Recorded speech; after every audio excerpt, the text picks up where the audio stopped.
നമസ്കാരം. ശ്രീസ് ലേണിംഗിലേക്ക് ഏവർക്കും സ്വാഗതം. ഈ ക്ലാസ്സിൽ ഉൾപ്പെടുത്തിയിരിക്കുന്നത് കുറച്ച് ക്വസ്റ്റ്യൻസും അവയുടെ ആൻസറും റിലേറ്റഡ് ഫാക്ട്സും കൂടിയാണ്. നിങ്ങൾക്കറിയാവുന്ന ക്വസ്റ്റ്യൻ്റെ ആൻസർ ഒന്ന് എഴുതി നോക്കാൻ ശ്രമിക്കുക. അപ്പോൾ ക്ലാസ്സിലേക്ക് പോകാം. ആദ്യത്തെ ക്വസ്റ്റ്യൻ, ഇന്ത്യൻ നാഷണൽ കോൺഗ്രസ് ഗാന്ധിജിയുടെ നേതൃത്വത്തിൽ നടത്തിയ അവസാനത്തെ ബഹുജന സമരമായിരുന്നു? ഓപ്ഷൻ എ ബർദോളി സത്യാഗ്രഹം, ബി ഉപ്പ് സത്യാഗ്രഹം, സി നിസ്സഹകരണ സമരം, ഡി ക്വിറ്റ് ഇന്ത്യ സമരം. അടുത്ത ക്വസ്റ്റ്യൻ, സന്താൽ കലാപം നടന്ന വർഷം? Option A 1854 1855, option B 1855 1856, option C 1856 1857, D 1857 1858. അടുത്ത ക്വസ്റ്റ്യൻ, ഇന്ത്യൻ ദേശീയ പ്രസ്ഥാനത്തിന്റെ നഴ്സറി എന്നറിയപ്പെടുന്ന പ്രദേശം? Option A Delhi, option B Madras, option C Bengal, option D Bombay. അടുത്ത ക്വസ്റ്റ്യൻ, ഇന്ത്യൻ നാഷണൽ കോൺഗ്രസിന്റെ പ്രസിഡന്റ് സ്ഥാനം അലങ്കരിച്ച ഏക മലയാളി ആരായിരുന്നു? Option A K Kelappan, option B C Sankaran Nair, option C K P Kesava Menon, option D Pattam Thanupillai.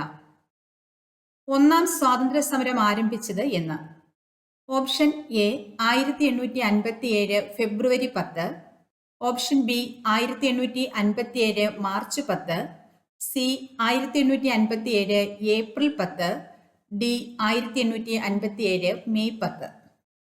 അടുത്ത ക്വസ്റ്റ്യൻ, ക്വിറ്റ് ഇന്ത്യ ദിനം? Option A August 5 1942, option B August 6 1942, option C August 8 1942, option D August 9 1942. അടുത്ത question, അതിർത്തി ഗാന്ധി എന്നറിയപ്പെടുന്നത് ആര്? Option A Khan Abdul Ghaffar Khan, option B Maulana Abdul Kalam Azad, option C Muhammad Ali Jinnah, option D Muhammad Abdur Rahman.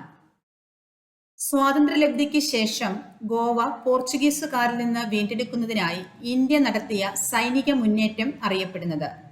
Option A operation blue star, option B operation Vijay, option C operation Ganga, option D operation Goa. സംസ്ഥാന പുനഃസംഘടനാ കമ്മീഷന്റെ ചെയർമാൻ? Option A Fazal Ali, option B Sardar Vallabhbhai Patel, option C doctor Rajendra Prasad, option D Jawaharlal Nehru. അടുത്ത question, കേരളത്തിന്റെ ഹരിത ശ്വാസകോശം എന്നറിയപ്പെടുന്ന പക്ഷി സങ്കേതം? ഓപ്ഷൻ എ മംഗളവനം, ബി ആറളം വന്യജീവി സങ്കേതം, സി ചിന്നാർ വന്യജീവി സങ്കേതം, ഡി കുറിഞ്ചിമല വന്യജീവി സങ്കേതം. സിംഹവാലൻ കുരങ്ങുകളുടെ ആവാസ വ്യവസ്ഥയായി നിലനിർത്തുന്നത്? ഓപ്ഷൻ എ ദേവികുളം ദേശീയോദ്യാനം, ഓപ്ഷൻ ബി പെരിയാർ വന്യജീവി സങ്കേതം, സി സൈലന്റ് വാലി ദേശീയോദ്യാനം, ഡി മതികെട്ടാഞ്ച് മല. അടുത്ത ക്വസ്റ്റ്യൻ, കേരളത്തിലെ ഏക ശുദ്ധജല തടാകം? ഓപ്ഷൻ എ വേമ്പനാട്ടുകായൽ, ബി ശാസ്താംകോട്ട കായൽ, സി അഷ്ടമുടി കായൽ, ഡി പെരിയാർ. ആദ്യത്തെ ക്വസ്റ്റ്യൻ, ഇന്ത്യൻ നാഷണൽ കോൺഗ്രസ് ഗാന്ധിജിയുടെ നേതൃത്വത്തിൽ നടത്തിയ അവസാനത്തെ ബഹുജന സമരമായിരുന്നു ഏത്? ഓപ്ഷൻ ഡി ആണ് ആൻസർ, ക്വിറ്റ് ഇന്ത്യ സമരം. ഈ ക്വിറ്റ് ഇന്ത്യ സമരം നടക്കുന്നത് ക്രിപ്സ് മിഷന്റെ പരാജയത്തെ തുടർന്നാണ് എന്തുണ്ടാകുന്നത്? ക്വിറ്റ് ഇന്ത്യ സമരം ഉണ്ടാകുന്നത്. അപ്പോൾ ക്രിപ്സ് മിഷന്റെ പരാജയത്തെ തുടർന്ന് കോൺഗ്രസ് ആരംഭിച്ച സമരം ഏതാണെന്ന് ചോദിച്ചാൽ ഏതാണ്? അത് ക്വിറ്റ് ഇന്ത്യ സമരമാണ്. അപ്പോൾ എന്താണ് ക്രിപ്സ് മിഷൻ? ക്രിപ്സ് മിഷൻ ഒരു കമ്മിറ്റിയാണ്. രണ്ടാം ലോകമഹായുദ്ധത്തിൽ ഇന്ത്യയുടെ പിന്തുണ നേടാൻ ബ്രിട്ടീഷ് ഗവൺമെന്റ് നിയമിച്ച ഒരു കമ്മിറ്റിയാണ് ഇത്, ക്രിപ്സ് മിഷൻ. ക്രിപ്സ് മിഷൻ ഇന്ത്യയിൽ എത്തുന്നത് 1942 മാർച്ച് 22-നാണ് ക്രിപ്സ് മിഷൻ ഇന്ത്യയിൽ എത്തുന്നത്. ക്രിപ്സ് മിഷന്റെ ചെയർമാൻ സർ സ്റ്റാഫോർഡ് ക്രിപ്സ് ആണ്. ക്രിപ്സ് മിഷനെ ഇന്ത്യയിലേക്ക് അയച്ച ബ്രിട്ടീഷ് പ്രധാനമന്ത്രിയാണ് ആര്? വിൻസൻ ചർച്ചിൽ. അപ്പോൾ ക്രിപ്സ് മിഷനെ ഇന്ത്യയിലേക്ക് അയച്ച ബ്രിട്ടീഷ് പ്രധാനമന്ത്രി ആരാണ്? വിൻസൻ ചർച്ചിലാണ്. അപ്പോൾ രണ്ടാം ലോകമഹായുദ്ധത്തിൽ ഇന്ത്യയുടെ പിന്തുണ നേടാൻ ബ്രിട്ടീഷ് ഗവൺമെന്റ് നിയമിച്ച കമ്മിറ്റി ഏതാണ്? Cripps mission. ക്രിപ്സ് മിഷൻ എന്നാണ് ഇന്ത്യയിൽ എത്തിയത്? 1942 മാർച്ച് 22-നാണ്. ക്രിപ്സ് മിഷന്റെ ചെയർമാൻ ആരാണ്? Sir Stafford Cripps. ക്രിപ്സ് മിഷനെ ഇന്ത്യയിലേക്ക് അയച്ച ബ്രിട്ടീഷ് പ്രധാനമന്ത്രി ആരാണ്? വിൻസൻ ചർച്ചിൽ. ക്രിപ്സ് മിഷൻ ഇന്ത്യയിൽ എത്തിയതെന്ന് 1942 മാർച്ച് 22-നാണ്. അപ്പോൾ ഇനി ഇന്ത്യൻ സ്വാതന്ത്ര്യ സമര ചരിത്രത്തിലെ അവസാനത്തെ ബഹുജന പ്രക്ഷോഭം ഏതാണെന്ന് ചോദിച്ചാൽ ഏതാണ്? അത് ക്വിറ്റ് ഇന്ത്യ സമരമാണ്. ക്വിറ്റ് ഇന്ത്യ പ്രസ്ഥാനമാണ് ഇന്ത്യൻ സ്വാതന്ത്ര്യ സമര ചരിത്രത്തിലെ അവസാനത്തെ ബഹുജന പ്രക്ഷോഭം. ക്വിറ്റ് ഇന്ത്യ എന്ന വാക്കിന് രൂപം കൊടുത്തത് യൂസഫ് മെഹ്റലിയാണ്. അപ്പോൾ ക്വിറ്റ് ഇന്ത്യ എന്ന വാക്കിന് രൂപം കൊടുത്തത് ആരാണ്? യൂസഫ് മെഹ്റലി. ക്വിറ്റ് ഇന്ത്യ പ്രസ്ഥാനം അറിയപ്പെടുന്ന മറ്റു പേരാണ് ഓഗസ്റ്റ് ക്രാന്തി അല്ലെങ്കിൽ ഓഗസ്റ്റ് വിപ്ലവം. അപ്പോൾ ക്വിറ്റ് ഇന്ത്യ പ്രസ്ഥാനം അറിയപ്പെടുന്ന മറ്റു പേരെന്താണ്? ഓഗസ്റ്റ് ക്രാന്തി അഥവാ ഓഗസ്റ്റ് വിപ്ലവം എന്നും അറിയപ്പെടുന്നത് ഏതാണ്? ക്വിറ്റ് ഇന്ത്യ പ്രസ്ഥാനമാണ്. ക്വിറ്റ് ഇന്ത്യ എന്ന ആശയം അവതരിപ്പിക്കപ്പെട്ട ഗാന്ധിജിയുടെ ദിനപത്രമാണ് ഹരിജൻ. അപ്പോൾ ക്വിറ്റ് ഇന്ത്യ എന്ന ആശയം അവതരിപ്പിക്കപ്പെട്ട ഗാന്ധിജിയുടെ ദിനപത്രം ഏതാണ്? ഹരിജൻ. അപ്പോൾ ഹരിജൻ ആരുടെ ദിനപത്രമാണ്? അത് ഗാന്ധിജിയുടേതാണ്. ക്വിറ്റ് ഇന്ത്യ പ്രമേയം പാസാക്കിയ കോൺഗ്രസിന്റെ സമ്മേളനം നടന്നത് ബോംബെയിലാണ്. അപ്പോൾ ബോംബെ സെക്ഷനിൽ വെച്ചാണ് ക്വിറ്റ് ഇന്ത്യ പ്രമേയം പാസാക്കുന്നത്. അപ്പോൾ ക്വിറ്റ് ഇന്ത്യ പ്രമേയം പാസാക്കിയ കോൺഗ്രസിന്റെ സമ്മേളനം എവിടെയാണ് നടന്നത്? ബോംബെ സമ്മേളനത്തിൽ വെച്ചാണ് ക്വിറ്റ് ഇന്ത്യ പ്രമേയം പാസാക്കുന്നത്. ക്വിറ്റ് ഇന്ത്യ പ്രമേയം അവതരിപ്പിച്ച നേതാവാണ് ജവഹർലാൽ നെഹ്റു. ക്വിറ്റ് ഇന്ത്യ പ്രമേയം അവതരിപ്പിച്ച നേതാവ് ആരാണെന്ന് ചോദിച്ചാൽ ആരാണ്? അത് ജവഹർലാൽ നെഹ്റു ആണ്. ക്വിറ്റ് ഇന്ത്യ സമരകാലത്ത് ഗാന്ധിജി ഉയർത്തിയ ആഹ്വാനമാണ് പ്രവർത്തിക്കുക അല്ലെങ്കിൽ മരിക്കുക. ക്വിറ്റ് ഇന്ത്യ സമരകാലത്ത് ഗാന്ധിജി ഉയർത്തിയ ആഹ്വാനം ഏതാണ്? പ്രവർത്തിക്കുക അല്ലെങ്കിൽ മരിക്കുക, do or die. Quit India സമര നായകനാണ് ജയപ്രകാശ് നാരായണൻ. അപ്പോൾ ക്വിറ്റ് ഇന്ത്യ സമര നായകൻ ആരാണ്? ജയപ്രകാശ് നാരായണനാണ്. ക്വിറ്റ് ഇന്ത്യ സമര നായിക എന്ന് പറയുന്നത് അരുണ ആസഫ് അലിയാണ്. ക്വിറ്റ് ഇന്ത്യ സമര നായിക ആരാണ്? അരുണ ആസഫ് അലിയും ക്വിറ്റ് ഇന്ത്യ സമര നായകൻ ജയപ്രകാശ് നാരായണനുമാണ്. അപ്പോൾ ഗാന്ധിജിയുടെ നേതൃത്വത്തിൽ ഇന്ത്യൻ നാഷണൽ കോൺഗ്രസ് നടത്തിയ ആദ്യത്തെ ദേശീയ പ്രക്ഷോഭം ഏതാണെന്ന് ചോദിച്ചാൽ അത് നിസ്സഹകരണ പ്രക്ഷോഭമാണ്. ഗാന്ധിജിയുടെ നേതൃത്വത്തിൽ ഇന്ത്യൻ നാഷണൽ കോൺഗ്രസ് നടത്തിയ ആദ്യത്തെ ദേശീയ പ്രക്ഷോഭമാണേത്? നിസ്സഹകരണ പ്രക്ഷോഭം. ഗാന്ധിജിയുടെ നേതൃത്വത്തിൽ ഇന്ത്യൻ നാഷണൽ കോൺഗ്രസ് നടത്തിയ അവസാനത്തെ ദേശീയ പ്രക്ഷോഭം ഏതാണ്? അത് ക്വിറ്റ് ഇന്ത്യ സമരമാണ്. ആദ്യത്തേതാണെങ്കിൽ ഏതാണ്? നിസ്സഹകരണ പ്രക്ഷോഭമാണ്. അവസാനത്തേതാണെങ്കിൽ ക്വിറ്റ് ഇന്ത്യ സമരം.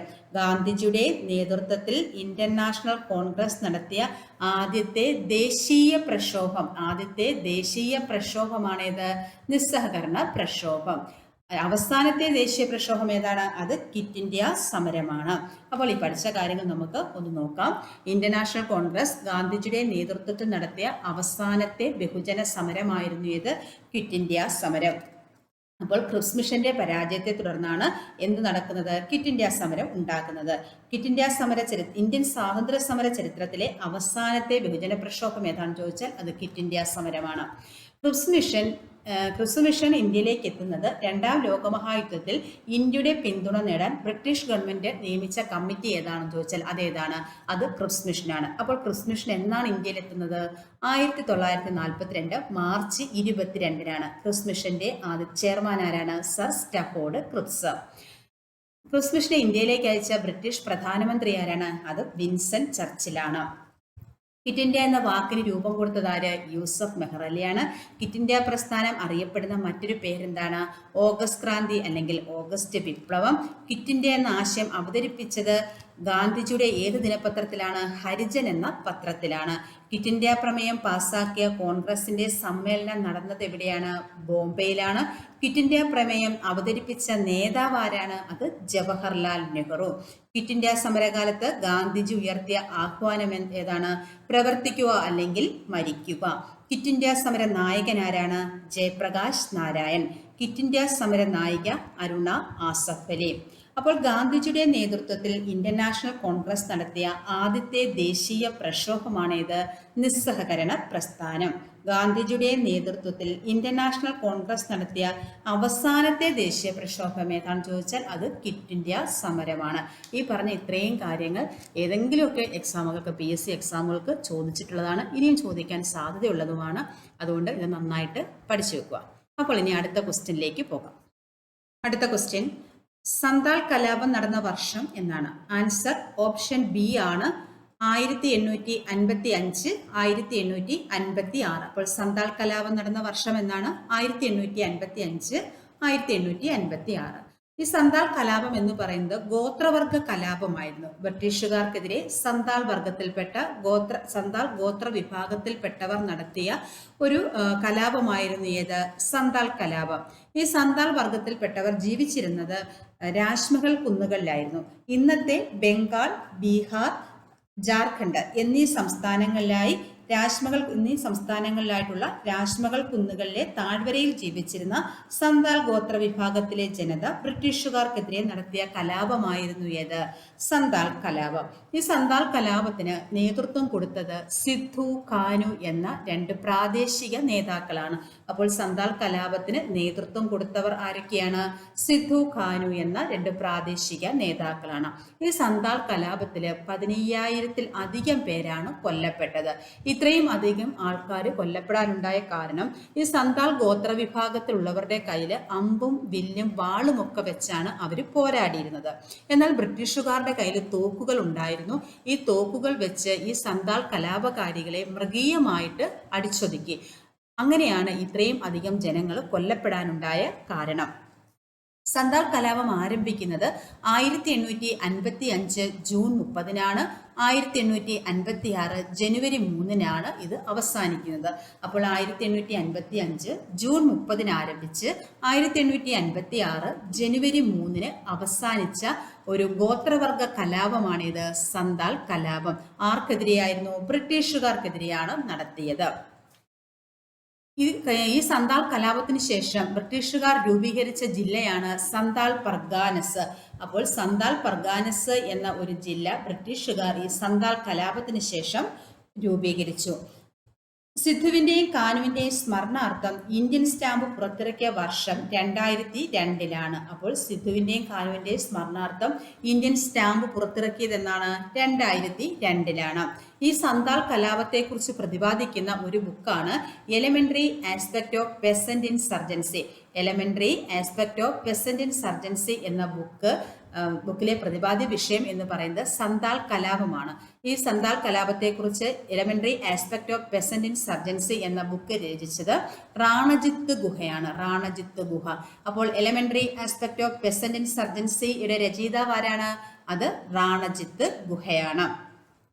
അവരുടെ ബിംബമായിരുന്നു, സന്താൽ വർഗക്കാരുടെ ബിംബമായിരുന്നു കലപ്പ. അവർ ആരാധിച്ചിരുന്നത് കലപ്പയായിരുന്നു അവർ ആരാധിച്ചിരുന്നത്. അപ്പോൾ സന്താൽ കലാപത്തെ തുടർന്ന് ബ്രിട്ടീഷുകാർ രൂപീകരിച്ച ജില്ല ഏതാണ്? സന്താൽ പർഗാനസ് ആണ്. സന്താൽ കലാപത്തെ തുടർന്ന് എത്ര പേരാണ് കൊല്ലപ്പെട്ടത്? ഏകദേശം 15,000-ൽ അധികം പേരാണ് കൊല്ലപ്പെട്ടത്.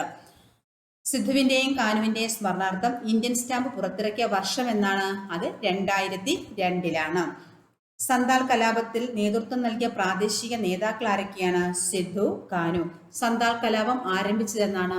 1855 ജൂൺ 30, അവസാനിച്ചതെന്നാണ്? 1856 ജനുവരി 3. സന്താൽ കലാപം പ്രതിപാദ്യ വിഷയമാക്കിക്കൊണ്ട് elementary aspect of peasant insurgency എന്ന കൃതിയുടെ രചയിതാവ് ആരാണ്? റാണജിത്ത് ഗുഹ. അടുത്ത ക്വസ്റ്റ്യനിലേക്ക് പോകാം. ഇന്ത്യൻ ദേശീയ പ്രസ്ഥാനത്തിന്റെ നഴ്സറി എന്നറിയപ്പെടുന്ന പ്രദേശം ഏതാണ്? ആൻസർ ഓപ്ഷൻ സി ആണ്, ബംഗാൾ. അപ്പോൾ ഇന്ത്യൻ ദേശീയ പ്രസ്ഥാനത്തിന്റെ നഴ്സറി എന്നറിയപ്പെടുന്ന പ്രദേശം ഏതാണ്? ബംഗാൾ ആണ്. ഇന്ത്യയിൽ ബ്രിട്ടീഷുകാരുടെ ഭരണ കേന്ദ്രമായിരുന്നു ഏത്? ബംഗാൾ. അപ്പോൾ ഇന്ത്യയിൽ ബ്രിട്ടീഷുകാരുടെ ഭരണ കേന്ദ്രം ഏതായിരുന്നു? ബംഗാൾ ആണ്. 1904-ൽ ബംഗാളിനെ കുറിച്ച് റിസ്ലെ ഇങ്ങനെ അഭിപ്രായപ്പെട്ടു. എന്താണ്?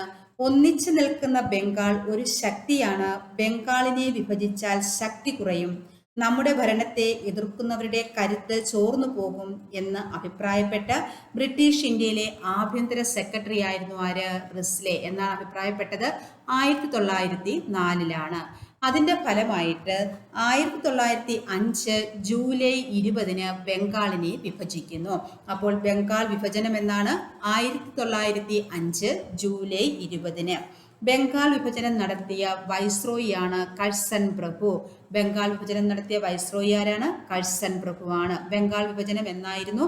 1905 ജൂലൈ 20. ഭിന്നിപ്പിച്ചു ഭരിക്കുക എന്ന ബ്രിട്ടീഷ് നയത്തിന്റെ പ്രധാന ഉദാഹരണമായിരുന്നു ഏത്? ബംഗാൾ വിഭജനം. അപ്പോൾ ഭിന്നിപ്പിച്ചു ഭരിക്കുക എന്ന ബ്രിട്ടീഷ് നയത്തിന്റെ പ്രധാന ഉദാഹരണമായിരുന്നു ഏത്? ബംഗാൾ വിഭജനം. ബംഗാൾ വിഭജനം നിലവിൽ വന്നത് 1905 ഒക്ടോബർ 16 മിന്റോ പ്രഭു ആയിരുന്നു വൈസ്രോയി. അപ്പോൾ മിന്റോ രണ്ടാമനാണ്. അപ്പോൾ മിന്റോ രണ്ടാമനായിരുന്നു ബംഗാൾ വിഭജനം നിലവിൽ വരുമ്പോൾ വൈസ്രോയി. ബംഗാൾ വിഭജനം നടന്നതെന്നാണ്? 1905 ജൂലൈ 20 കഴ്സൺ പ്രഭു ആയിരുന്നു അന്നത്തെ വൈസ്രോയി. ബംഗാൾ വിഭജനം നിലവിൽ വന്നത് 1905 ഒക്ടോബർ 16 മിന്റോ രണ്ടാമനായിരുന്നു അന്നത്തെ വൈസ്രോയി. ബംഗാൾ മുഴുവൻ വിലാപ ദിനമായി ആചരിച്ചത് ഒക്ടോബർ 16 അപ്പോൾ ഒക്ടോബർ 16 ബംഗാൾ മുഴുവനും വിലാപ ദിനമായിട്ട് ആചരിച്ചു. ബംഗാളിൽ ഐക്യം നിലനിർത്തുന്നതിനായി ഒക്ടോബർ 16 രാഖി ബന്ധൻ ദിനം അല്ലെങ്കിൽ രക്ഷാബന്ധൻ ദിനമായിട്ട് ആചരിക്കാൻ ജനങ്ങളോട് നിർദ്ദേശിച്ചത് രവീന്ദ്രനാഥ ടാഗോറാണ്. അപ്പോൾ ബംഗാളിൽ ഐക്യം നിലനിർത്തുന്നതിനായിട്ട് ഒക്ടോബർ 16 ഏത് ദിനമായിട്ട് ആചരിക്കാനാണ് രവീന്ദ്രനാഥ ടാഗോർ ജനങ്ങളോട് ആവശ്യപ്പെട്ടത്? രക്ഷാബന്ധൻ ദിനം അല്ലെങ്കിൽ രാഖി ബന്ധൻ ദിനമായിട്ട് ആചരിക്കുവാനായിട്ട് ആര് നിർദ്ദേശിച്ചു? രവീന്ദ്രനാഥ ടാഗോർ നിർദ്ദേശിച്ചു. ബംഗാൾ വിഭജന കാലത്ത് ടാഗോർ രചിച്ച കവിതയാണ് അമർ സോനാർ ബംഗ്ല. അപ്പോൾ അമർ സോനാർ ബംഗ്ല എന്ന കവിത രചിച്ചതാരാണ്? അത് രവീന്ദ്രനാഥ ടാഗോർ ആണ്. ബംഗാൾ വിഭജന കാലത്താണ്. ഇപ്പോൾ അത് നിലവില് ബംഗ്ലാദേശിന്റെ ദേശീയ ഗാനമാണ്. അപ്പോൾ ബംഗ്ലാദേശിന്റെ ദേശീയ ഗാനം ഏതാണ്? അമർ സോനാർ ബംഗ്ല എന്നതാണ് ബംഗ്ലാദേശിന്റെ ദേശീയ ഗാനം. ആരാണ് രചിച്ചത്? രവീന്ദ്രനാഥ് ടാഗോർ ആണ് ഈ ദേശീയ ഗാനം രചിച്ചത്. ബംഗാൾ വിഭജന കാലത്ത് ടാഗോർ രചിച്ച കവിതയാണ് ഇത് അമർ സോനാർ ബംഗ്ല. ബംഗാൾ വിഭജനം റദ്ദാക്കിയത് 1911 ഹർഡിഞ്ച് സെക്കൻഡ് ആണ്. അപ്പോൾ ബംഗാൾ വിഭജനം റദ്ദാക്കിയത് ആരാണ്? ഹർഡിഞ്ച് രണ്ടാമനാണ്. 1911 അത്. അപ്പോൾ എന്നാണ് ബംഗാൾ വിഭജനം? 1905 ജൂലൈ 20 ബംഗാൾ വിഭജനം നടക്കുന്നു. കഴ്സൺ പ്രഭു ആയിരുന്നു അന്നത്തെ വൈസ്രോയി. ബംഗാൾ വിഭജനം നിലവിൽ വരുന്നത് 1905 ഒക്ടോബർ 16 മിന്റോ സെക്കൻഡ് ആണ് ആ സമയത്ത് ബംഗാൾ വിഭജനം നിലവിൽ വരുമ്പോഴുള്ള വൈസ്രോയി. ബംഗാൾ വിഭജനം റദ്ദ് ചെയ്യുന്നത് 1911 ഹർഡിഞ്ച് സെക്കൻഡ് ആണ്. ബംഗാൾ വിഭജനം റദ്ദാക്കാനുള്ള അല്ലെങ്കിൽ പിൻവലിക്കാൻ കാരണമായ പ്രസ്ഥാനമാണ് സ്വദേശി പ്രസ്ഥാനം. അപ്പോൾ ബംഗാൾ വിഭജനം റദ്ദു ചെയ്യാനുണ്ടായ കാരണം എന്താണ്? കാരണമായ പ്രസ്ഥാനം ഏതാണ്? അത് സ്വദേശി പ്രസ്ഥാനമാണ്. ബംഗാൾ വിഭജനം റദ്ദു ചെയ്യാനുണ്ടായ കാരണമായ പ്രസ്ഥാനം ഏതാണ്? അത് സ്വദേശി പ്രസ്ഥാനമാണ്. ഈ പഠിച്ച കാര്യങ്ങൾ നമുക്കത് നോക്കാം. ഇന്ത്യൻ ദേശീയ പ്രസ്ഥാനത്തിന്റെ നഴ്സറി എന്നറിയപ്പെടുന്ന പ്രദേശം ഏതാണ്? അത് ബംഗാളാണ്.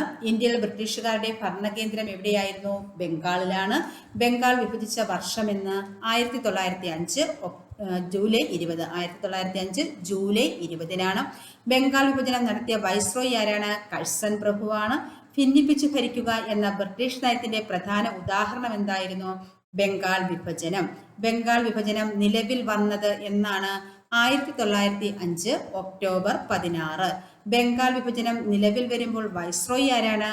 മിന്റോ രണ്ടാമൻ. ബംഗാൾ മുഴുവൻ വിലാപ ദിനമായി ആചരിച്ചതെന്ന് ഒക്ടോബർ 16. ഒന്നിച്ചു നിൽക്കുന്ന ബംഗാൾ ഒരു ശക്തിയാണ്. ബംഗാളിനെ വിഭജിച്ചാൽ ശക്തി കുറയും. നമ്മുടെ ഭരണത്തെ എതിർക്കുന്നവരുടെ കരുത്ത് ചോർന്നു പോകും എന്ന് അഭിപ്രായപ്പെട്ടതാരാണ്? ബ്രിട്ടീഷ് ഇന്ത്യയിലെ ആഭ്യന്തര സെക്രട്ടറി ആയിരുന്ന റിസ്ലെയാണ്.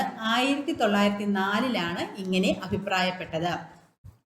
ബംഗാളിൽ ഐക്യം നിലനിർത്തുന്നതിനായി ഒക്ടോബർ 16 രാഖി ബന്ധൻ അഥവാ രക്ഷാബന്ധൻ ദിനമായി ആചരിക്കാൻ ജനങ്ങളോട് നിർദ്ദേശിച്ചത് ആരാണ്? രവീന്ദ്രനാഥ ടാഗോർ. ബംഗാൾ വിഭജനകാലത്ത് ടാഗോർ രചിച്ച കവിത ഏതാണ്? അമർ സോനാർ ബംഗ്ല. ബംഗാൾ വിഭജനം റദ്ദാക്കിയ വർഷം എന്നാണ്? 1911. ആരാണ് ബംഗാൾ വിഭജനം റദ്ദാക്കിയ വൈസ്രോയി? ഹർഡിഞ്ച് പ്രഭു സെക്കൻഡ്. ബംഗാൾ വിഭജനം പിൻവലിക്കാൻ കാരണമായ പ്രസ്ഥാനം ഏതാണ്? അത് സ്വദേശി പ്രസ്ഥാനമാണ്. ഇപ്പോഴത്തെ ബംഗ്ലാദേശിന്റെ ദേശീയ ഗാനം ഏതാണ്? Amar sonar Bangla. Indian national കോൺഗ്രസിന്റെ പ്രസിഡന്റ് സ്ഥാനം അലങ്കരിച്ച ഏക മലയാളി ആരായിരുന്നു? ആൻസർ ഓപ്ഷൻ ബി ആണ്, സി ശങ്കരൻ നായർ. അപ്പോൾ INCയുടെ പ്രസിഡന്റ് സ്ഥാനം അലങ്കരിച്ച ഏക മലയാളി ആരാണ്? സി ശങ്കരൻ നായർ ആണ്. ചേറ്റൂർ ശങ്കരൻ നായർ കോൺഗ്രസ് പ്രസിഡന്റായ വർഷം 1897. അപ്പോൾ സി ശങ്കരൻ നായർ എന്ന് വെച്ചാൽ ചേറ്റൂർ ശങ്കരൻ നായരാണ്. എന്താണ്? ചേറ്റൂർ ശങ്കരൻ നായർ. അപ്പോൾ ചേറ്റൂർ ശങ്കരൻ നായർ INCയുടെ പ്രസിഡന്റ് സ്ഥാനം അലങ്കരിച്ചത് ഏത് വർഷമാണ്? 1897 അമരാവതി സെഷനിലാണ്. 1897 അമരാവതി സമ്മേളനത്തിൽ INCയുടെ പ്രസിഡന്റ് ആയത് സി ശങ്കരൻ നായർ ആണ്. INC പ്രസിഡന്റ് സ്ഥാനം അലങ്കരിച്ച ഏക മലയാളിയാണ് ആര്? ചേറ്റൂർ ശങ്കരൻ നായർ. 1897 അമരാവതി സമ്മേളനം. ഗാന്ധിയൻ സമരമാർഗത്തോട് കടുത്ത വിയോജിപ്പായിരുന്നു ആർക്ക്? സി ശങ്കരൻ നായർക്ക്. ഇദ്ദേഹം രചിച്ച പുസ്തകമാണ് ഗാന്ധിജിയും അരാജകത്വവും. അപ്പോൾ ഗാന്ധിജിയും അരാജകത്വം എന്ന പുസ്തകം ആരുടേതാണ്? സി ശങ്കരൻ നായരുടേതാണ്. അപ്പോൾ ഗാന്ധിജിയും അരാജകത്വവും എന്ന പുസ്തകം രചിച്ചത് ആരാണ്? സി ശങ്കരൻ നായർ. ജാലിയൻ വാലാബാഗ് കൂട്ടക്കൊലയിൽ പ്രതിഷേധിച്ച് വൈസ്രോയുടെ എക്സിക്യൂട്ടീവ് കൗൺസിലിൽ നിന്നും രാജിവെച്ച നേതാവാണ് ആര്? ചേറ്റൂർ ശങ്കരൻ നായർ. ഇന്ത്യൻ നാഷണൽ കോൺഗ്രസിന്റെ സമ്മേളനത്തിൽ പങ്കെടുത്ത ആദ്യത്തെ മലയാളി ആരാണെന്ന് ചോദിച്ചാൽ അത് ബാരിസ്റ്റർ GP പിള്ളയാണ്. ക്വസ്റ്റ്യൻ ശ്രദ്ധിച്ചോളണം. ഇന്ത്യൻ നാഷണൽ കോൺഗ്രസിന്റെ സമ്മേളനത്തിൽ പങ്കെടുത്ത ആദ്യത്തെ മലയാളിയാണ് ബാരിസ്റ്റർ GP പിള്ള. എന്നാൽ INCയുടെ പ്രസിഡന്റ് സ്ഥാനത്തേക്ക് അലങ്കരിച്ച ഏക മലയാളിയാണ് ആര്? സി ശങ്കരൻ നായർ. 1923 കാക്കിനാഡ സമ്മേളനത്തിൽ ഐത്തോച്ചാടന പ്രമേയം അവതരിപ്പിക്കാൻ പ്രേരണയായ മലയാളിയാണ് TK മാധവൻ. അപ്പോൾ 1923 ഏത് സെക്ഷനായിരുന്നു INCയുടെ? കാക്കിനാഡ സമ്മേളനമായിരുന്നു. 1923 നടന്നത് INCയുടെ കാക്കിനാഡ സമ്മേളനമായിരുന്നു. ഈ സമ്മേളനത്തിലാണ് ഐത്തോച്ചാടന പ്രമേയം അവതരിപ്പിക്കാൻ ആര് പ്രേരണയായത്? TK മാധവൻ മലയാളിയാണ്. അപ്പോൾ 1923 കാക്കിനാഡ INC സമ്മേളനത്തിൽ ഐത്തോച്ചാടന പ്രമേയം അവതരിപ്പിക്കുവാൻ പ്രേരണയായ മലയാളി ആരാണെന്ന് ചോദിച്ചാൽ ആരാണ്? അത് TK മാധവനാണ്. അപ്പോൾ ഗാന്ധിയൻ സമരമാർഗത്തോട് കടുത്ത വിയോജിപ്പ് പ്രകടിപ്പിച്ച സി ശങ്കരൻ നായർ രചിച്ച പുസ്തകം ഏതാണ്? ഗാന്ധിജിയും അരാജകത്വവും. ഗാന്ധിജിയും അരാജകത്വവും ആരുടെ രചനയാണ്? സി ശങ്കരൻ നായരുടേതാണ്. കുറച്ച് കാര്യങ്ങളോട് നമുക്ക് നോക്കാം. ഇന്ത്യൻ നാഷണൽ INCയുടെ പ്രസിഡന്റായ ആദ്യ വനിത ആരാണ്? Annie Besant. INCയുടെ പ്രസിഡന്റായ ആദ്യത്തെ വനിത ആരാണ്? ആനി ബസന്റ് ആണ്. INC പ്രസിഡന്റായ ആദ്യ മുസ്ലിം ആരാണ്? ബദറുദ്ദീൻ തിയാബ്ജി. INC പ്രസിഡന്റായ ആദ്യത്തെ മുസ്ലിം ആരാണ്? ബദറുദ്ദീൻ തിയാബ്ജിയാണ്. ആദ്യത്തെ വനിത ആനി ബസന്റ് ആണ്. ആദ്യത്തെ വിദേശിയാണ് ജോർജ് യൂൾ. INC പ്രസിഡന്റായ ആദ്യത്തെ വിദേശി ആരാണ്? ജോർജ് യൂൾ ആണ്. ആദ്യത്തെ ഇന്ത്യൻ വനിത സരോജിനി നായിഡു. INCയുടെ പ്രസിഡന്റായ ആദ്യത്തെ ഇന്ത്യൻ വനിത ആരാണെന്ന് ചോദിച്ചാൽ അത് സരോജിനി നായിഡു ആണ്. ആദ്യത്തെ പാഴ്സിയാണ് ദാദാഭായ് നവറോജി. INCയുടെ പ്രസിഡന്റായ ആദ്യത്തെ പാഴ്സി വർഗത്തിൽപ്പെട്ട ആളാണ് ദാദാഭായ് നവറോജി. ആദ്യത്തെ വിദേശിയാരാണ്? ജോർജ് യൂളാണ്. INC പ്രസിഡന്റായ ആദ്യത്തെ ദക്ഷിണേന്ത്യക്കാരനാണ് ആര്? പി അനന്ത ചാർലു. അപ്പോൾ INCയുടെ പ്രസിഡന്റായ ആദ്യത്തെ ദക്ഷിണേന്ത്യക്കാരനാണ് ആര്? പി അനന്ത ചാർലു. അപ്പോൾ INC പ്രസിഡന്റായ ആദ്യത്തെ പാഴ്സി ആരാണ്? ദാദാഭായ് നവറോജി. ആദ്യത്തെ മുസ്ലിം ബദറുദ്ദീൻ തിയാബ്ജി. ആദ്യത്തെ വിദേശി ജോർജ് യൂൾ. ആദ്യത്തെ ദക്ഷിണേന്ത്യക്കാരൻ പി അനന്ത ചാർലു. ആദ്യത്തെ വനിത ആനി ബെസന്റ്. ആദ്യത്തെ ഇന്ത്യൻ വനിത ആരാണ്? സരോജിനി നായിഡു ആണ്. അപ്പോൾ ഇന്ത്യൻ നാഷണൽ കോൺഗ്രസിന്റെ പ്രസിഡന്റ് സ്ഥാനം അലങ്കരിച്ച ഏക മലയാളി ആരാണ്? ചേറ്റൂർ ശങ്കരൻ നായരാണ്. ഏത് സമ്മേളനത്തിലാണ്? 1897 അമരാവതി സമ്മേളനത്തിലാണ്. ഗാന്ധിജിയും അരാജകത്വം എന്ന പുസ്തകം രചിച്ചതാരാണ്? സി ശങ്കരൻ നായരാണ്. INCയുടെ പ്രസിഡന്റായ ആദ്യത്തെ വനിത ആരാണ്? ആനി ബെസന്റ് ആണ്. എന്നാൽ INC പ്രസിഡന്റായ ആദ്യത്തെ ഇന്ത്യൻ വനിത ആരാണ്? അത് സരോജിനി നായിഡു ആണ്. INC പ്രസിഡന്റായ ആദ്യത്തെ പാഴ്സി ദാദാഭായ് നവറോജിയാണ്. ആദ്യത്തെ മുസ്ലിം ബദറുദ്ദീൻ തിയാബ്ജിയാണ്. ആദ്യത്തെ വിദേശി George Yule.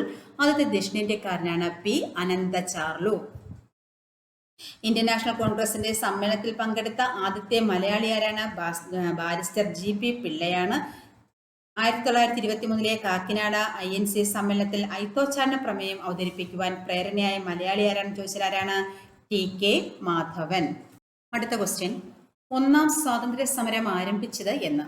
Answer option D ആണ്. 1857 മെയ് 10 അപ്പോൾ 1857 മെയ് 10 ഒന്നാം സ്വാതന്ത്ര്യ സമരം ആരംഭിച്ചു. 1857 വിപ്ലവം ആരംഭിച്ച സ്ഥലം ഉത്തർപ്രദേശിലെ മീററ്റാണ്. അപ്പോൾ ഉത്തർപ്രദേശിലെ മീററ്റിലാണ് 1857 വിപ്ലവം ആരംഭിച്ചത്. ഇന്ത്യയുടെ ഒന്നാം സ്വാതന്ത്ര്യ സമരം എന്നറിയപ്പെടുന്നത് 1857 വിപ്ലവമാണ്. ഇത് ആരംഭിച്ചത് 1857 മെയ് 10 ഉത്തർപ്രദേശിലെ മീററ്റിൽ നിന്നുമാണ്.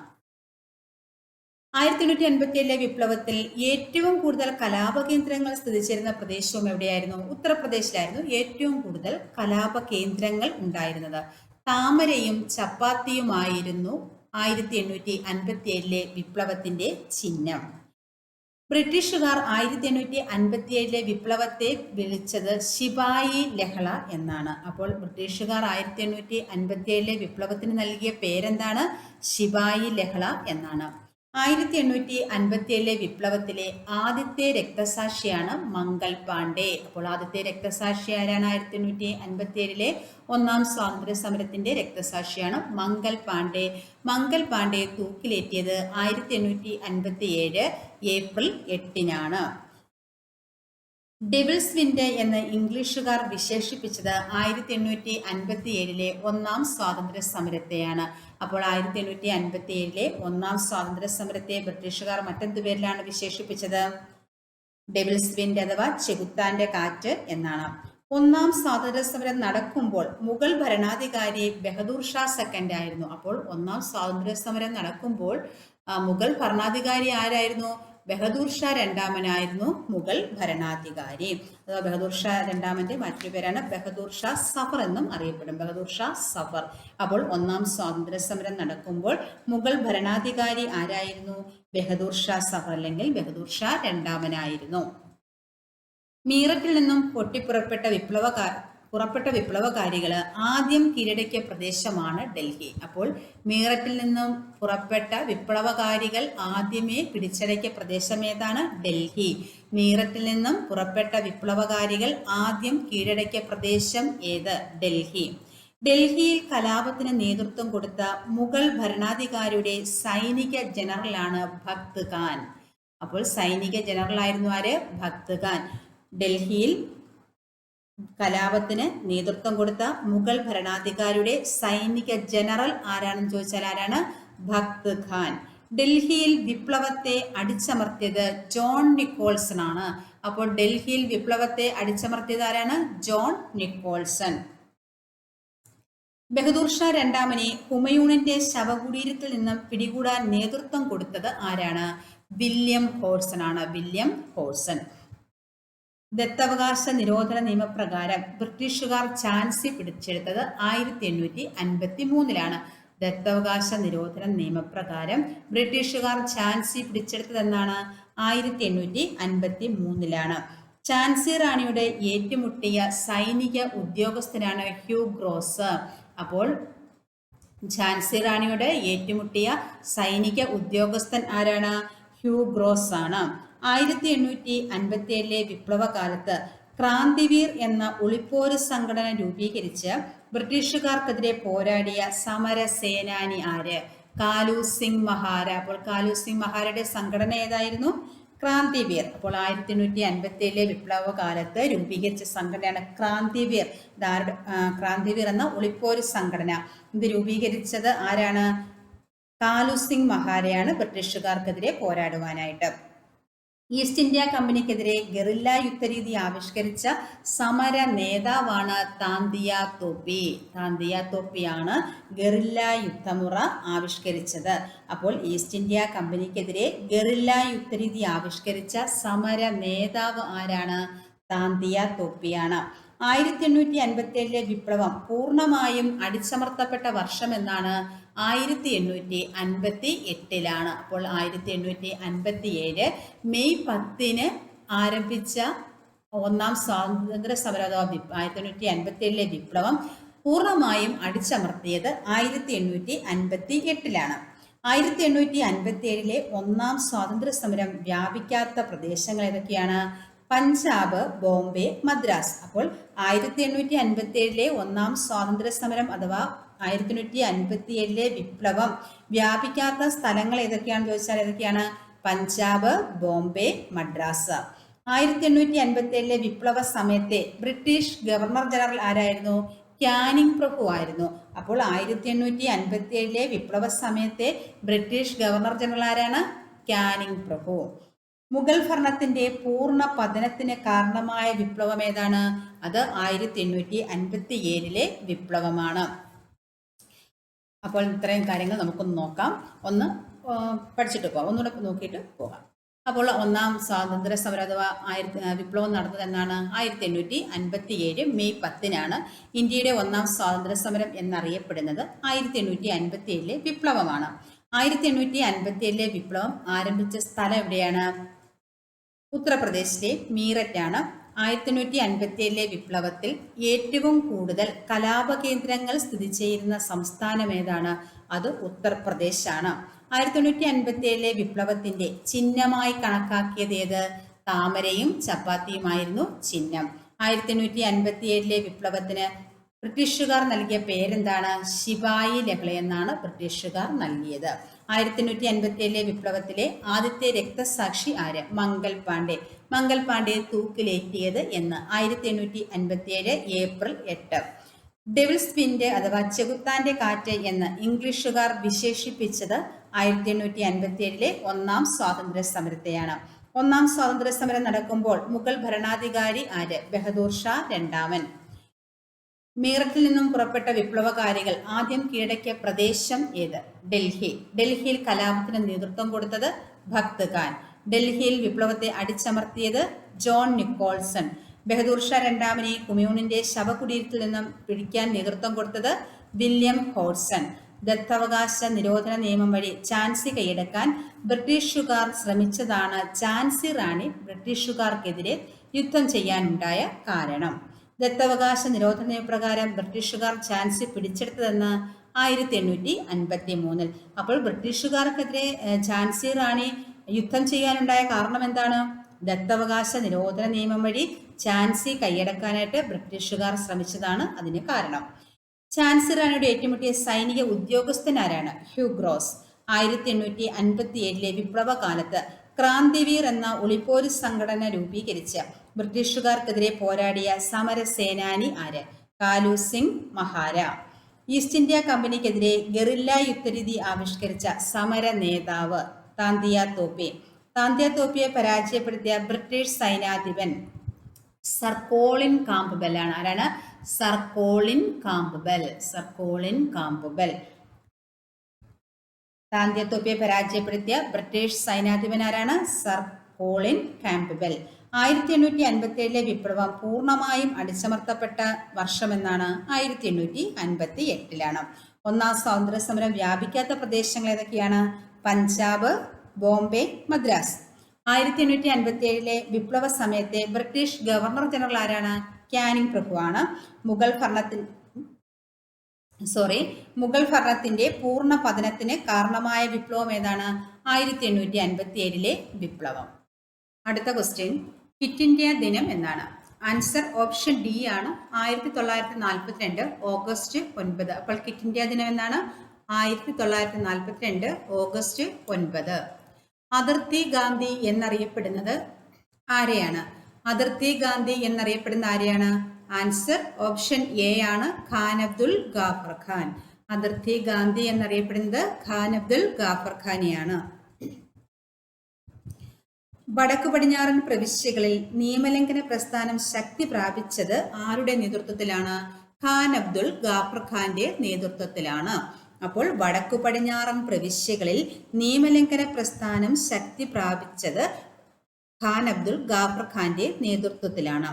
ഖുദായി ഖിദ്മത്ഗാർ അഥവാ ദൈവസേവകരുടെ സംഘം എന്ന സംഘടനയ്ക്ക് രൂപം നൽകിയതുമാരാണ്? ഖാൻ അബ്ദുൽ ഗാഫർ ഖാനാണ്.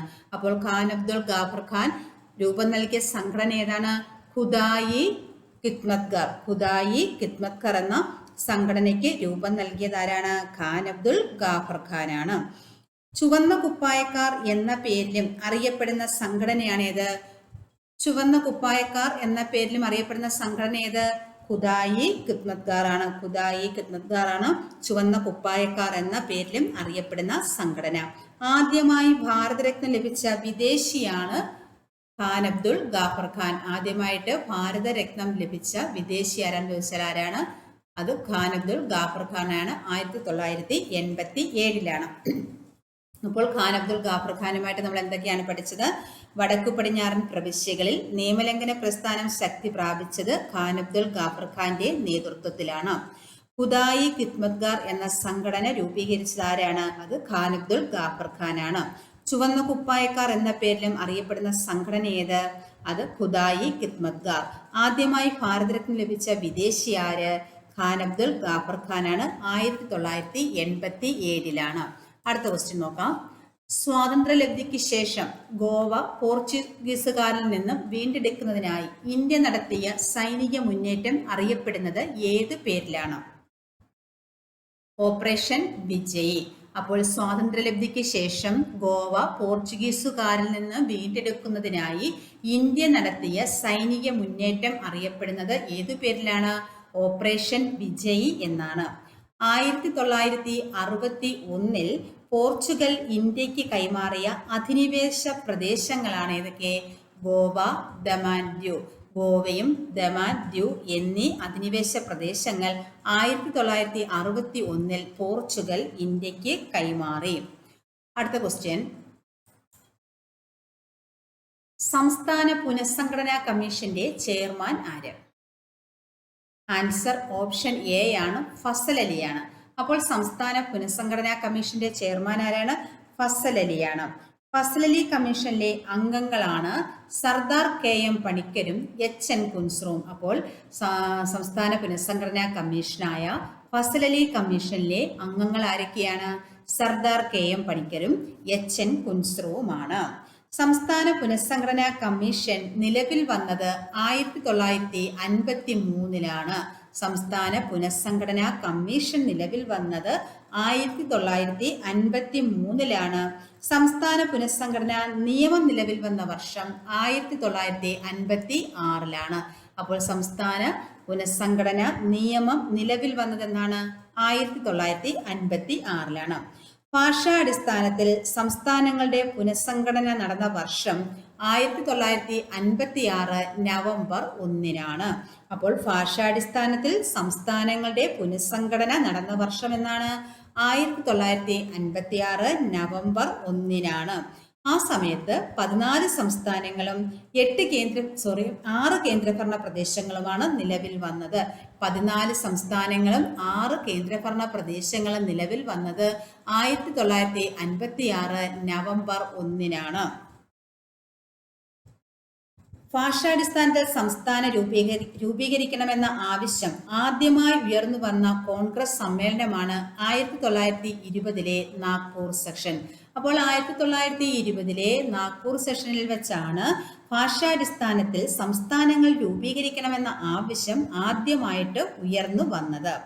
ആന്ധ്ര സംസ്ഥാനം രൂപീകൃതമായത് 1953 ഒക്ടോബർ 1 ആന്ധ്ര സംസ്ഥാനമാണ്. ആന്ധ്ര സംസ്ഥാനം രൂപീകൃതമായത് 1953 ഒക്ടോബർ 1 രൂപീകരണ സമയത്ത് ആന്ധ്ര സംസ്ഥാനത്തിന്റെ തലസ്ഥാനം എന്ന് പറയുന്നത് കുർണൂലാണ്. അപ്പോൾ ആന്ധ്ര സംസ്ഥാനം രൂപീകൃതമായത് 1953 ഒക്ടോബർ 1 ഇതിന്റെ സമയം ഈ ആന്ധ്ര സംസ്ഥാനം രൂപീകൃതമായ സമയത്തെ അതിന്റെ തലസ്ഥാനം എന്ന് പറയുന്നത് കുർണൂലായിരുന്നു. 1956 നവംബർ 1 ഹൈദരാബാദിലെ 9 ജില്ലകൾ ആന്ധ്ര സംസ്ഥാനത്തോട് കൂട്ടിച്ചേർത്തിട്ട് ആന്ധ്രാപ്രദേശ് എന്ന് പുനർനാമകരണം ചെയ്തു. ആന്ധ്രാപ്രദേശ് എന്ന് പുനർനാമകരണം ചെയ്തെന്നാണ് 1956 ഹൈദരാബാദിലെ 9 ജില്ലകൾ കൂടിയാണ് ഇതിനോടൊപ്പം കൂട്ടിച്ചേർത്തത് ആന്ധ്ര സംസ്ഥാനത്തിനോട്. 1953 ഒക്ടോബർ 1 രൂപീകൃതമായ ആന്ധ്ര സംസ്ഥാനത്തിനോട് ഹൈദരാബാദിലെ 9 ജില്ലകൾ കൂടി കൂട്ടിച്ചേർത്ത് 1956 നവംബർ 1 ആന്ധ്രാപ്രദേശ് എന്ന ഒരു സംസ്ഥാനം രൂപീകൃതമായി. ഗുജറാത്ത് രൂപീകൃതമായതെന്നാണ് 1960. ഗുജറാത്ത് എന്നാണ് 1960. Goa 1987. Gujarat 1960 രൂപീകൃതമായത്. Goa 1987. Jharkhand രൂപീകൃതമായത് 2000 November 15. Jharkhand രൂപീകൃതമായതെന്നാണ് 2000 November 15.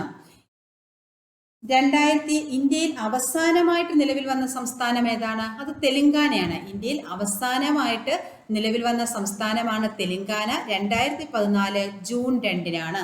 2014 June 2 അവസാനമായിട്ട് രൂപീകൃതമായ സംസ്ഥാനം ഏതാണ്? തെലങ്കാനയാണ്. തെലങ്കാന രൂപീകരണവുമായി ബന്ധപ്പെട്ട കമ്മിറ്റി ഏതാണ്? BN Srikrishna committee. തെലങ്കാന രൂപീകരണവുമായി ബന്ധപ്പെട്ട കമ്മിറ്റിയാണ് BN ശ്രീകൃഷ്ണ കമ്മിറ്റി.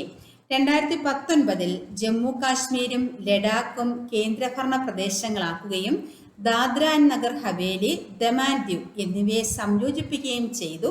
അങ്ങനെ ഇന്ത്യയിൽ ഇപ്പോൾ 28 സംസ്ഥാനങ്ങളും 8 കേന്ദ്രഭരണ പ്രദേശങ്ങളുമാണ് ഉള്ളത്.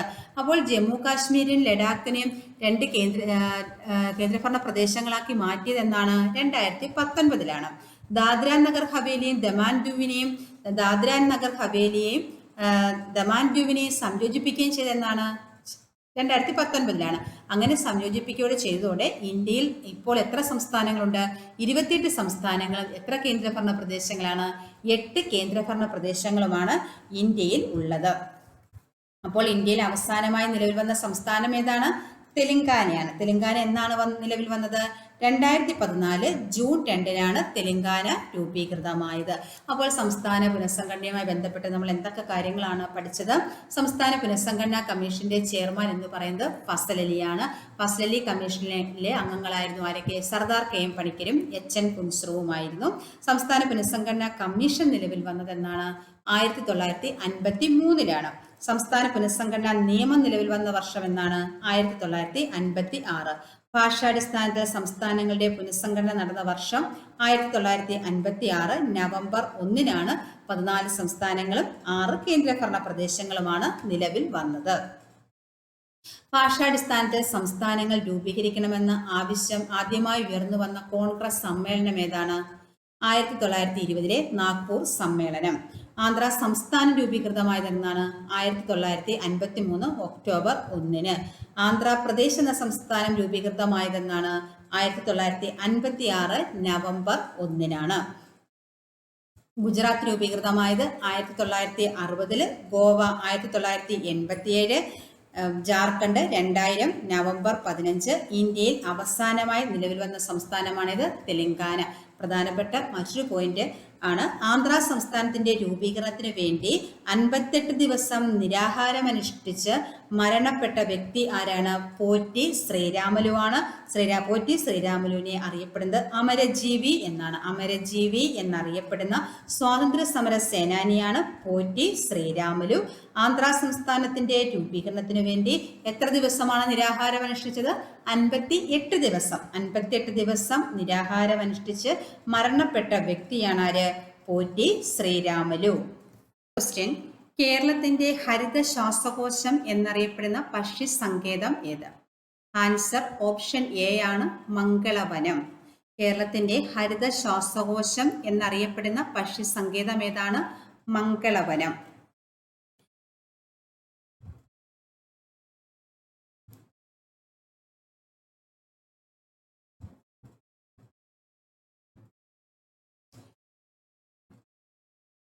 അടുത്ത ക്വസ്റ്റ്യൻ: കേരളത്തിന്റെ ഹരിത ശ്വാസകോശം എന്നറിയപ്പെടുന്ന പക്ഷി സങ്കേതം ഏത്?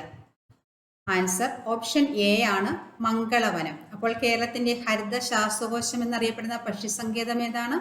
മംഗളവനമാണ്. കേരളത്തിലെ ആദ്യത്തെ പക്ഷി സംരക്ഷണ കേന്ദ്രമാണ് തട്ടേക്കാട്. 1983 നിലവിൽ വന്നത്. കേരളത്തിന്റെ ഹരിത ശ്വാസകോശം എന്നറിയപ്പെടുന്ന പക്ഷി സങ്കേതമാണ് മംഗളവനം. മംഗളവനം പക്ഷി സങ്കേതം നിലവിൽ വന്നത് 1983 തട്ടേക്കാട് പക്ഷി സങ്കേതമാണ്. ബേക്കേഴ്സ് എസ്റ്റേറ്റ് എന്നറിയപ്പെടുന്ന പക്ഷി സങ്കേതമാണ് കുമരകം. വേമ്പനാട് കായലാണ് കുമരകം പക്ഷി സങ്കേതമാണ്. വേമ്പനാട് പക്ഷി സങ്കേതം എന്നും അറിയപ്പെടുന്നു. കുമരകം പക്ഷി സങ്കേതമാണ് ബേക്കേഴ്സ് എസ്റ്റേറ്റ് എന്നറിയപ്പെടുന്ന പക്ഷി സങ്കേതം. പ്രസിദ്ധ പക്ഷി സങ്കേതമായ പക്ഷിപ്പാതാളം സ്ഥിതി ചെയ്യുന്നത് എവിടെയാണ്? വയനാട് ജില്ലയിലാണ്. അപ്പോൾ പക്ഷിപ്പാതാളം എവിടെയാണ് സ്ഥിതി ചെയ്യുന്നത്? വയനാട് ജില്ലയിലെ ബ്രഹ്മഗിരി മലനിരകളിലാണ് എന്ത് സ്ഥിതി ചെയ്യുന്നത്? പക്ഷിപ്പാതാളം സ്ഥിതി ചെയ്യുന്നത്. പക്ഷിപ്പാതാളം എന്ന പ്രസിദ്ധമായ പക്ഷി സങ്കേതമാണിത്. പക്ഷിപ്പാതാളം ഇത് സ്ഥിതി ചെയ്യുന്നത് എവിടെയാണ്? വയനാട്ടിലെ ബ്രഹ്മഗിരി മലനിരകളിലാണ്. മയിലുകളുടെ സംരക്ഷണത്തിനായുള്ള കേരളത്തിലെ ആദ്യത്തെ വന്യജീവി സങ്കേതമാണ് ചുളന്നൂർ. ചുളന്നൂർ ഏത് ജില്ലയിലാണ്? പാലക്കാട് ജില്ലയിലാണ് ചുളന്നൂർ സ്ഥിതി ചെയ്യുന്നത്. മയിലുകളുടെ സംരക്ഷണത്തിനായുള്ള കേരളത്തിലെ ആദ്യത്തെ വന്യജീവി സങ്കേതമാണ് ചുളന്നൂർ വന്യജീവി സങ്കേതം. കേരളത്തിലെ ഏറ്റവും വലിയ പക്ഷി സങ്കേതമാണ് തട്ടേക്കാട് പക്ഷി സങ്കേതം. എറണാകുളം ജില്ലയിലാണ്. കേരളത്തിലെ ഏറ്റവും വലിയ പക്ഷി സങ്കേതം ഏതാണ്? തട്ടേക്കാട് പക്ഷി സങ്കേതം, എറണാകുളം ജില്ലയിൽ. കേരളത്തിലെ ഏറ്റവും ചെറിയ പക്ഷി സങ്കേതമാണ് മംഗളവനം. അതും എവിടെയാണ്? എറണാകുളം ജില്ലയിലാണ്. അപ്പോൾ മംഗളവനം എവിടെയാണ് സ്ഥിതി ചെയ്യുന്നത്? എറണാകുളം ജില്ലയിലാണ്. കേരളത്തിലെ ഏറ്റവും ചെറിയ പക്ഷി സങ്കേതമാണ് മംഗളവനം. കേരളത്തിലെ ഏറ്റവും വലിയ പക്ഷി സങ്കേതം ഏതാണ്? തട്ടേക്കാടാണ്.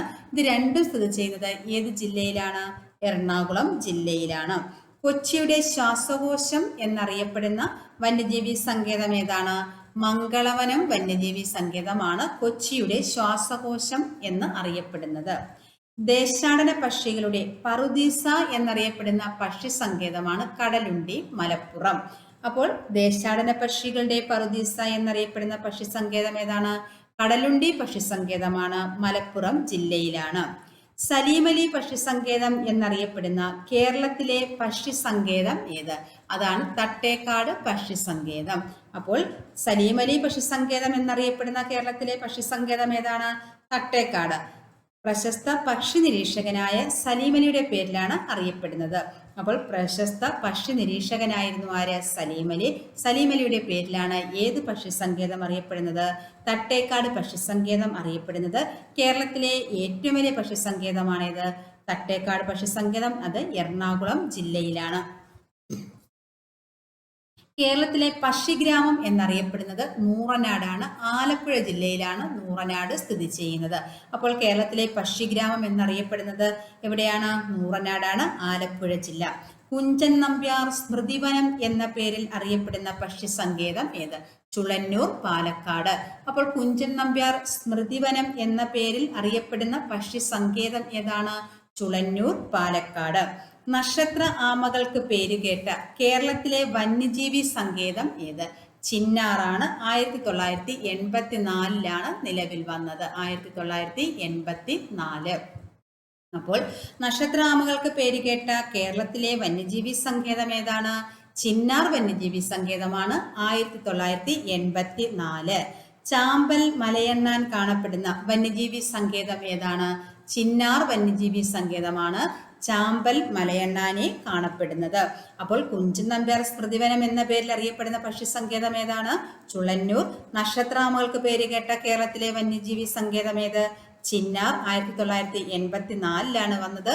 ചാമ്പൽ മലയണ്ണാന് കാണപ്പെടുന്ന വന്യജീവി സങ്കേതം ഏതാണ്? ചിന്നാറാണ്. കേരളത്തിലെ പക്ഷിഗ്രാമം എന്നറിയപ്പെടുന്ന ഏത്? നൂറനാട്, ആലപ്പുഴ. ചുളന്നൂർ എവിടെയാണ്? പാലക്കാട്. കുഞ്ചൻ നമ്പ്യാർ സ്മൃതിവനം എന്ന പേരിൽ അറിയപ്പെടുന്നു.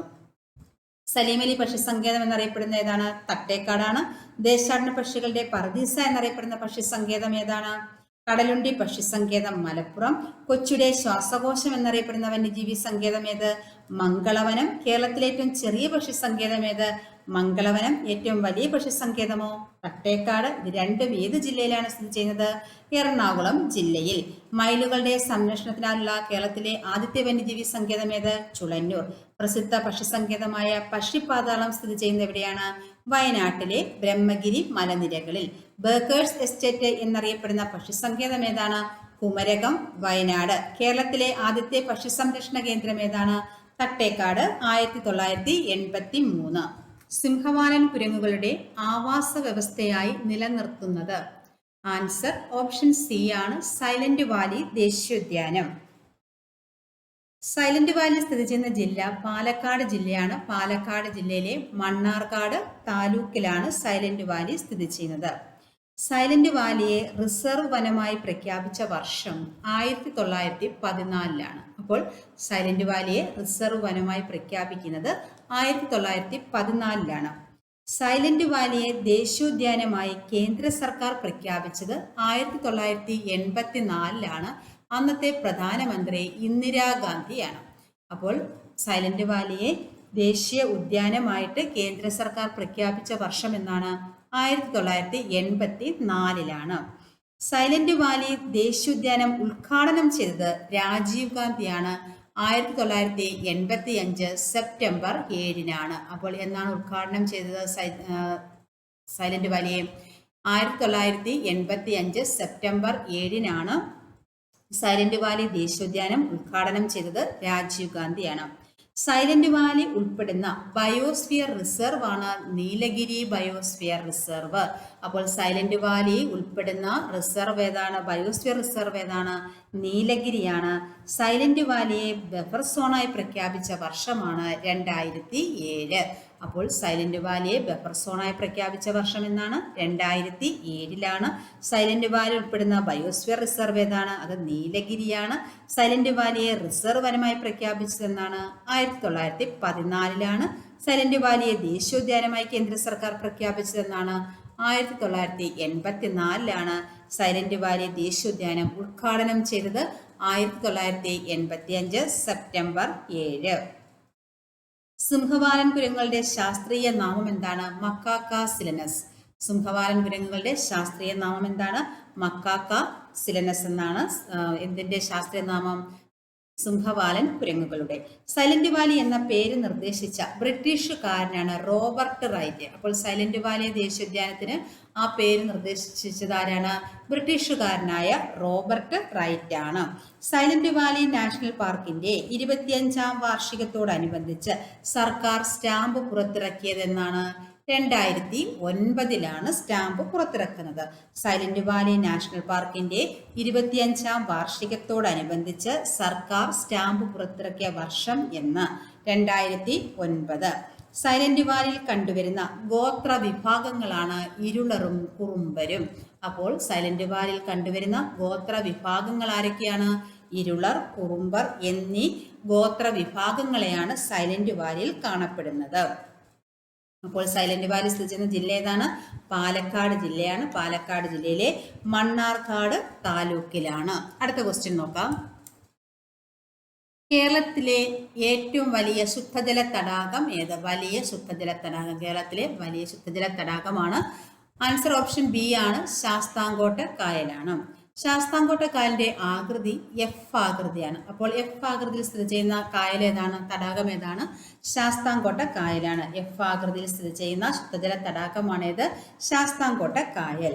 കായലുകളുടെ രാജ്ഞി എന്നറിയപ്പെടുന്ന തടാകമാണേത്? ശാസ്താംകോട്ട കായൽ. അപ്പോൾ കായലുകളുടെ രാജ്ഞി എന്നറിയപ്പെടുന്ന കായൽ ഏതാണ്? ശാസ്താംകോട്ട കായലാണ്. കേരളത്തിൽ ഏറ്റവും തെക്ക് ഭാഗത്ത് സ്ഥിതി ചെയ്യുന്ന ശുദ്ധജല തടാകം ഏത്? തെക്കു ഭാഗത്ത് വെള്ളായണി കായലാണ്. അപ്പോൾ കേരളത്തിൽ ഏറ്റവും തെക്കു ഭാഗത്ത് സ്ഥിതി ചെയ്യുന്ന ശുദ്ധജല തടാകം ഏതാണ്? വെള്ളായണി കായൽ. കേരളത്തിലെ മനുഷ്യനിർമ്മിത ശുദ്ധജല തടാകം ഏത്? മാനാഞ്ചിറ, കോഴിക്കോട്. അപ്പോൾ കേരളത്തിലെ മനുഷ്യനിർമ്മിത ശുദ്ധജല തടാകം ഏതാണ്?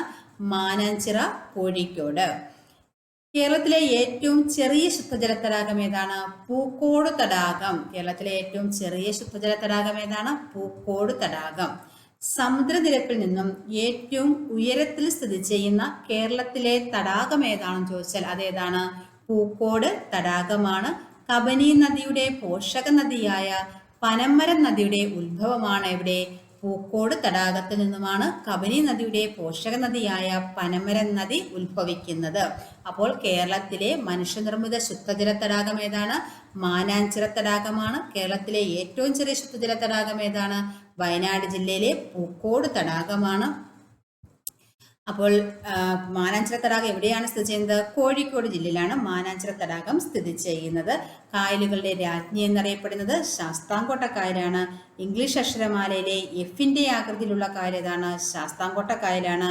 കേരളത്തിലെ ഏറ്റവും തെക്ക് ഭാഗത്ത് സ്ഥിതി ചെയ്യുന്ന ഏതാണ്? വെള്ളായണി കായലാണ്. അപ്പോൾ ശാസ്താംകോട്ട കായൽ ഏത് ജില്ലയിലാണ് സ്ഥിതി ചെയ്യുന്നത്? കൊല്ലം ജില്ലയിലാണ് ശാസ്താംകോട്ട കായൽ. വെള്ളായണി കായൽ തിരുവനന്തപുരം, പൂക്കോട് വയനാട്, ഏനമാക്കൽ തൃശ്ശൂർ, മനക്കൊടിയും തൃശ്ശൂർ ജില്ലയിലാണ്. അപ്പോൾ തൃശ്ശൂർ ജില്ലയിലെ ലാണ് രണ്ട് ശുദ്ധജല തടാകം ഏതൊക്കെയാണ്? ഏനമാക്കലും മനക്കൊടിയും. ഈ രണ്ട് ശുദ്ധജല തടാകങ്ങൾ എവിടെയാണ്? തൃശ്ശൂർ ജില്ലയിലാണ്. പൂക്കോട് ജില്ലയിലാണ്